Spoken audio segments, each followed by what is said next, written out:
Matt Worker draws cartoons for a living. He's a staff cartoonist for Politico, an American political journalism outlet just outside Washington. We're a strange mix of things in that we are making serious commentary on serious topics, but we're doing it not so seriously, and we get to draw our opinions with silly pictures. The Pulitzer Prize-winning cartoonist says the main advantage of a political cartoon is being able to communicate an opinion very quickly. I can draw a picture and put in a little word bubble, and you can read it in about 4 seconds, and you get it. It has to hit you in the face kind of hard and fast, and you know it when you've been hit. In this cartoon, for example, Worker was inspired by an iconic image by American artist Norman Rockwell, reflecting a traditional scene of American culture.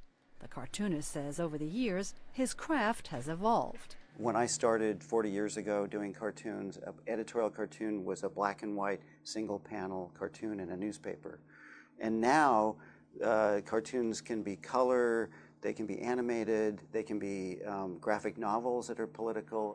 Like this 2018 Pulitzer Prize-winning work by journalist Jake Halper and illustrator Michael Sloan, currently on display at the museum in Washington. The series tells the story of 2 Syrian families' harrowing journey from their homeland to the U.S., where they settled as refugees in 2016.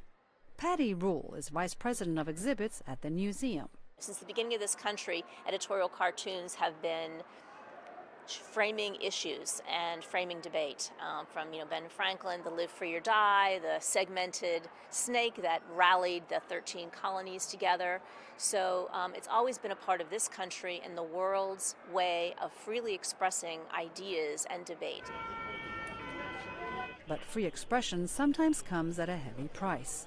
In 2015, Islamic terrorists attacked the offices of Charlie Hebdo, a French satirical magazine, after it published unflattering cartoons of the Prophet Muhammad. 12 people were killed in the attack, including several prominent cartoonists. And within their culture, they're certainly entitled to be offended, but they're not entitled to decide that they're going to go to Paris and kill the people that created that cartoon. Many cartoonists have had to flee their countries because they were brave enough to take on regimes or political figures.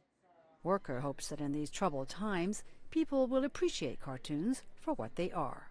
I think the good kind of political cartooning is something that slips in a really good political point with a certain amount of good humor and wit that people will process, and hopefully it won't make them angry, but will make them think. Julie Tabo, VOA News, Arlington, Virginia.